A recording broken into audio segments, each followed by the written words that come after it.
Good day, everyone, and welcome again to my channel, English One-on-One.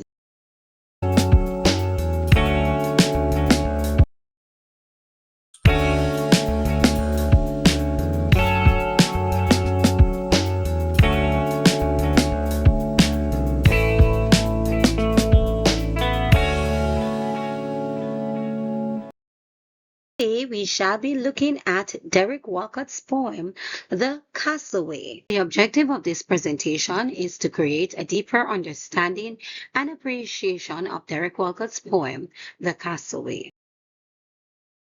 The starved eye devours the seascape for the morsel of a sail. The horizon threads it infinitely. Action breeds frenzy. I lie, sailing the ribbed shadow of a palm, afraid lest my own footprints multiply. Blowing sand, thin as smoke, bored, shifts its dunes. The surf tires of its castles like a child. The salt green vine with yellow trumpet flower, a net, inches across nothing. Nothing, the rage with which the sandfly's head is filled. Pleasures of an old man, mourning, contemplative evacuation, considering the dried leaf, nature's plan. In the sun, the dog's feces crusts, whitens like coral. We end in earth, from earth began. In our own entrails, Genesis. If I listen I can hear the polyp build, the silence thwaned by waves of the sea. Cracking a sea louse, I make thunder split.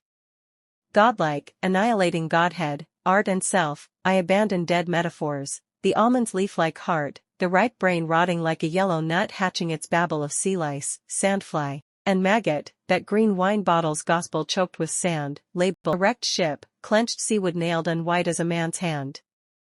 From the Castaway and Other Poems, 1965.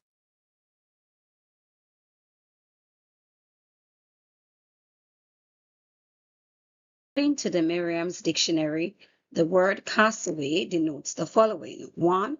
Thrown away or rejected.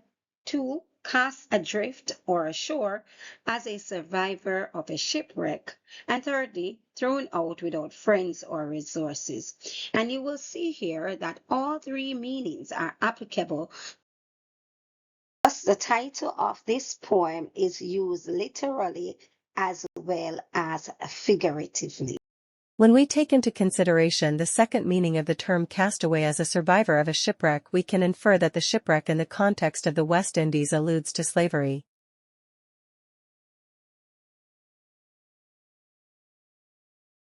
So therefore prepares the readers to view the poem from the perspective of a people who had been displaced from their African roots and have been forced to adopt or assimilate a culture that is alien to them. During this post-colonial time, these same people had to forge their own identity from the fragments of a scarred past. Do you agree?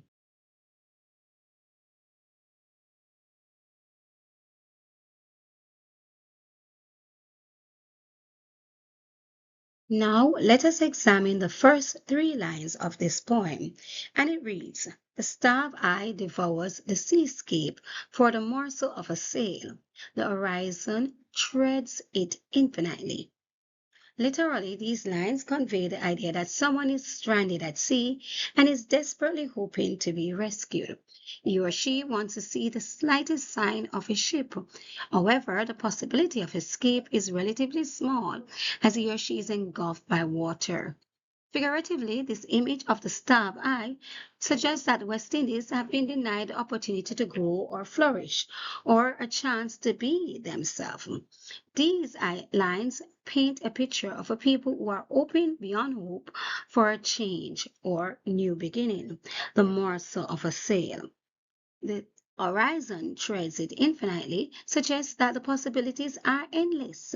However, the task is not an easy one. It is rather difficult or challenging. Do you agree with this interpretation? Share your thoughts in the comment section below.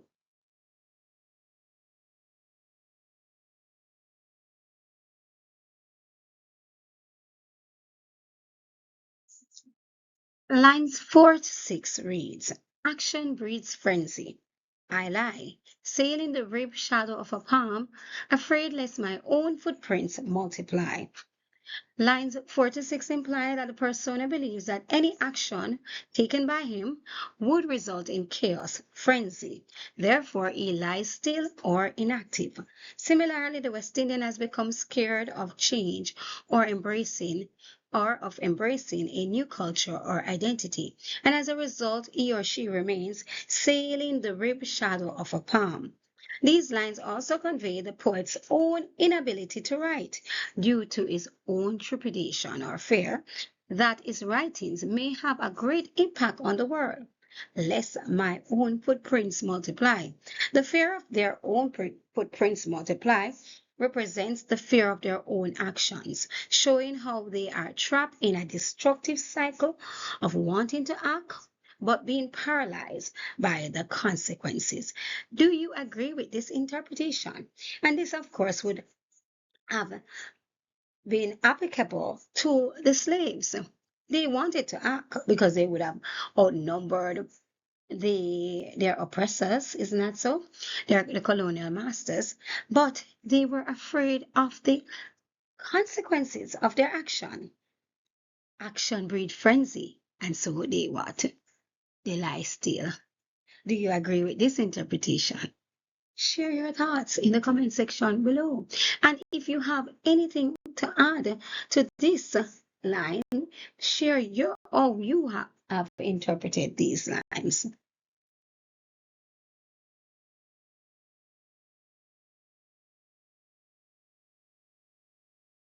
In sand, thin as smoke, board, shift its dunes. The surf tires of its castles like a child. Lines 7 to 9.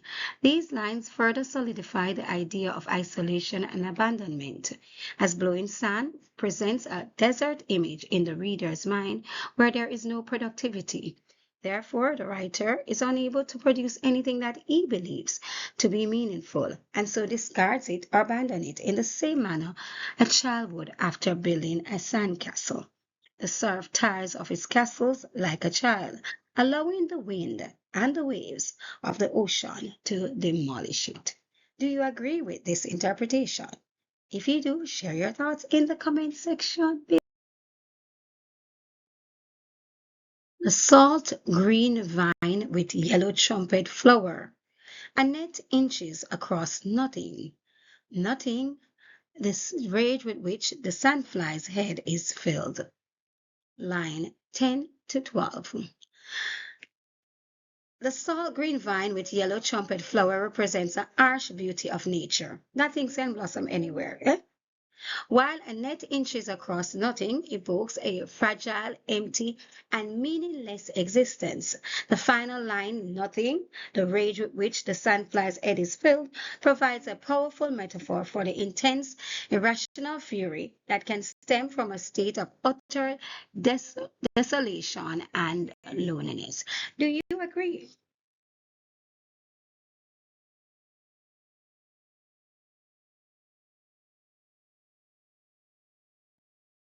Lines 13 to 15. Pleasures of an old man, mourning contemplative evacuation, considering the dry leaf, nature's plan. These lines describe a moment of quiet contemplation where the speaker uses the natural processes of decay and renewal to reflect on his own life and creativity. Do you agree?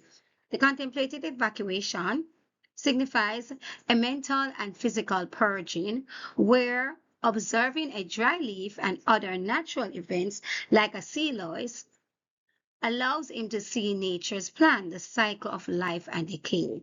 This perspective shifts this perspective shift leads him to a new creative state where he feels genesis and creative potential within him. Right? So nature can teach us things about yourself. Isn't that so?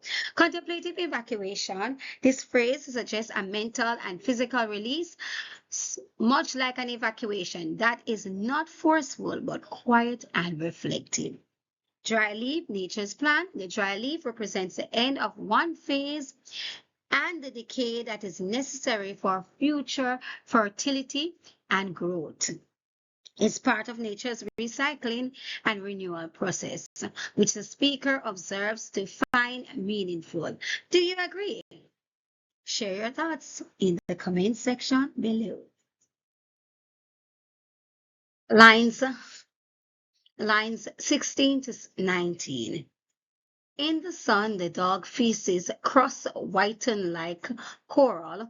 We end in earth, from earth began, in our own entrails, Genesis. These lines explore the cyclical nature of life, death, and rebirth. Even in the most mundane and seemingly unpleasant of circumstances, the dog feces represent something considered gross. Yet under the sun, it transforms into something beautiful like coral, signifying how even decay can lead to renewal. We end in earth, from earth began, emphasizes the interconnectedness of all things, our origins and ultimate destination being the earth. In our own entrails, Genesis suggests that creation and new beginnings can arise from within ourselves, even in the most unexpected places. Do you agree? Cyclical nature of life is highlighted through the use of anopdipolis. We end in earth, from earth began. The repetition of earth underscores that man will return to what he emerged from, echoing the creation of Adam from the earth in the Bible. This also alludes to the story of man's fall in Genesis 3, verse 19, where God ordains man's mortality. From dust you are, and to dust you will return. Lines 20 to 22 reads, if I listen, I can hear the polyp bill, the silence twang by two waves of the sea, cracking a sea lois. I make thunder split. The poet through these lines make it clear that to change his present circumstance of unproductivity, he needs to be attentive or become in tune with nature. In doing so, the unbearable nothingness of the beach that oppressed the castaway becomes transformed into a material for creative and generative potential. No longer is his eye starved for longing company. If he listen, he can hear the polyp bill. The polyp is alive, and this highlights the speaker's newfound ability to judge potential. The lines, I make thunder split, confirms how powerful the poet feels, as he has the ability through writing to change the narrative of the West Indies and to create an identity that reflects the two cultures, the silent twang of two waves of the sea, the African identity and the European identity. We see the merger, the clashing of the way. God-like annihilating Godhead, art and self I abandon. Dead metaphors, the almond's leaf-like art. Lines 23 to 25. Now, these lines express a desire to break free from artistic and historical traditions by abandoning conventional metaphors and the self, which is an intense, complex, and painful act of individual assertion. The phrase means the speaker is giving up traditional artistic godheads established by artistic authorities, personal identity, self, and inherited metaphors, dead metaphors, in order to forge a new authentic identity from the very beginning. Godlike annihilating Godhead, this describes the desire to achieve a godlike creative power by destroying the established figures of authority in the art world and Western tradition, Godhead. Art and self I abandon. This is a declaration of giving up both the established artistic forms, art, and the social and cultural identity one has been given, self, which the speaker feels is not truly their own. Dead metaphors, the almond leaf-like art. This explains what is being abandoned, the comfortable familiar metaphors that have been worn out. The almond leaf-like art is a specific example of a metaphor that, while seemingly concrete, has become a tired cliche and must be discarded to create a new meaning from the ground up. Do you agree with this interpretation? Share your thoughts in the comment section below. Let us proceed to analyze lines 26 to 28, and it reads, the ripe brain rotten like a yellow nut, hatching its babble of sea lice, sandfly, and maggot. The ripe brain rotten like a yellow nut. Walcott uses a fruit simile to compare the brain to a ripe but rotting fruit. Ripe suggests an overabundance of thoughts and creative energy that has gone unexpressed, while rotting conveys how that the bottled up potential has festered and turned toxic. The mind, once full of potential, is now decomposing. Achin babble, the idea of the brain atching, suggests a fall birth, a burst of uncontrollable ideas or images being released. The word Babel is a biblical reference to the Tower of Babel, where God confused humanity's single language into many, causing chaos and miscommunication. In the poem, it represents the jumble of incoherent, unusable thoughts overflowing from the poet's mind. Sea lice, sandfly, and maggot. These creatures are vermin, symbols of decay and infestation. They are the offspring of the rotting brain, signifying how the castaway, unexpressed creativity has turned into something grotesque and unpleasant. Do you agree with these interpretations? Let me know. Share your thoughts in the comment section below. That green wine bottle's gospel choke with sand, labeled a wreck shipped, quenched seawood nailed, and white as man's hand, line 29 to 31. The green wine bottle gospel choke with sand. Let's examine. A green wine bottle symbolizes European culture and civilization, which brought its tradition, like wine, to the Caribbean. Gospel represents or refers to the religious teachings that arrived with European colonizers. And choke with sand describes the ineffectiveness of this gospel on the shores of the New World. It implies that the message has become corrupt, silenced, and buried by the natural environment and a new cultural reality. Do you agree with this interpretation? Labeled a wreck shipped. This phrase directly labels the bottle and by extension the entire European tradition as a failure, a wreck shipped. It refers to the historical wreckage of colonialism, where the promises and traditions of the colonizers were not truly delivered and failed to save or redeem the colonized.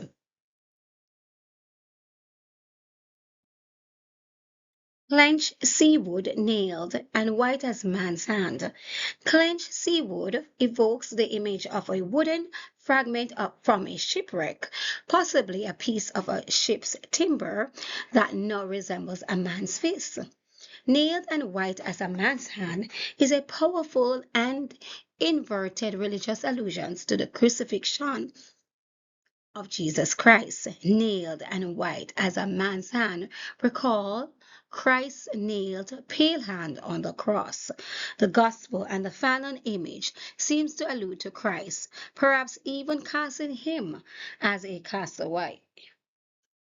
The bottle, once a vessel of communion, now personified as it is choked with sand, figures the corruption of inherited European religious tradition in the Caribbean. Christ as a castaway resonates with a recreator who discards dead metaphors to bring a new vision. Do you agree with this interpretation of these lines? Let me know. Share your thoughts again in the comment section below. Based on the analysis of the poem, we can infer that the following themes were explored in the poem. 1. Cultural identity. 2. Post-colonial attitudes. 3. The inevitability of death. 4. Isolation and abandonment. 5. change or transformation, and 6, the effects of colonialism. And I'm sure you can find sections from the poem that address these themes. Devices used in the poem are as follows. 1, allusion. And examples of these are we end in earth, from earth began. And secondly, sea wood nailed and white as man's hand. Both are biblical allusions. And then we also had personification. Personification is seen in the lines stab eye. Thirdly, we had the simile, and the simile is actually seen in the lines whiten like coral, glowing sun, thin as smoke. We add the metaphor. The metaphor is seen in the lines. The star eyes devours the seascape for the morsel of a sail.